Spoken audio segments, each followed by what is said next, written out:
नमस्कार दोस्तों। भक्ति ही शक्ति में आप सभी का स्वागत है।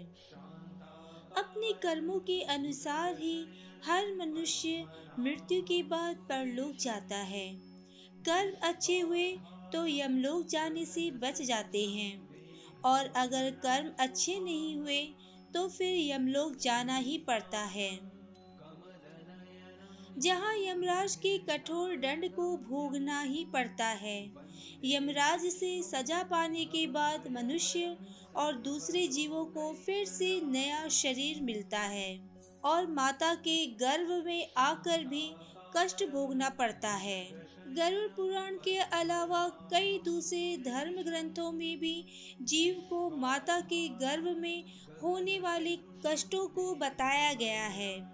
माता के गर्भ से बाहर आने के बाद जैसे ही मृत्यु लोक की वायु का स्पर्श होता है, जीव पूर्व जन्मों और जन्म पूर्व की बातों को भूलकर माया के बंधन में फिर से बंध जाता है। इसी के साथ फिर से अच्छे और बुरे कर्म करने में लग जाता है। तो चलिए दोस्तों, जानते हैं पुराणों के अनुसार गर्भ में जीव कैसे पलता और बढ़ता है और किन किन कष्टों का उसे अनुभव होता है। जब जीव माँ के गर्भ में प्रवेश करता है तब वह सूक्ष्म रूप में होता है।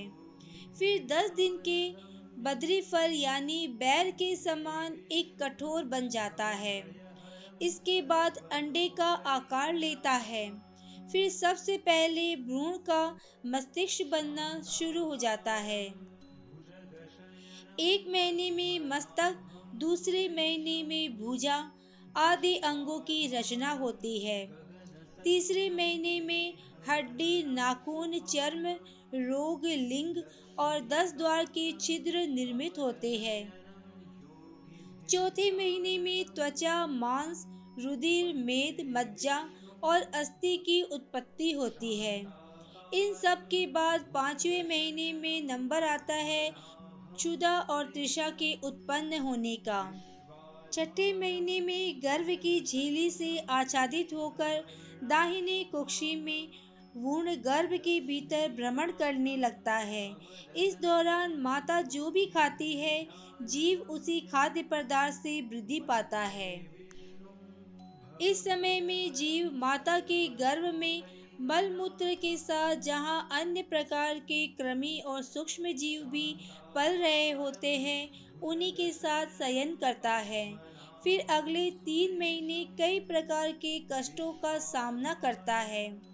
कई पदार्थों और कृमियों से पूर्ण उदर में जीव उन कृमियों के काटने से कष्ट पाता है। कई बार वो बेहोश भी होता है। माँ जो भी कड़वा, कसेला, तीखा या नमक युक्त भोजन करती है, उसके स्पर्श से जीव के कोमल अंगों को कष्ट होता है। इस अवस्था तक जीव के पैर ऊपर और सिर नीचे रहता है।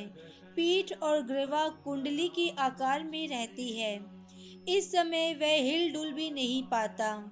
जैसे पिंजरे में बंद पक्षी पीड़ा पाता है, ठीक उसी प्रकार वह जीव माँ के गर्भ में पीड़ा पाता रहता है।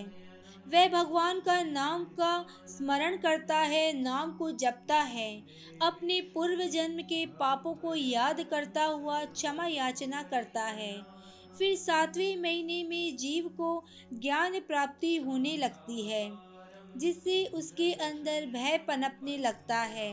भय उसे इस बात का लगता है कि इस उदर से बाहर आते ही वह ईश्वर को भूल जाएगा।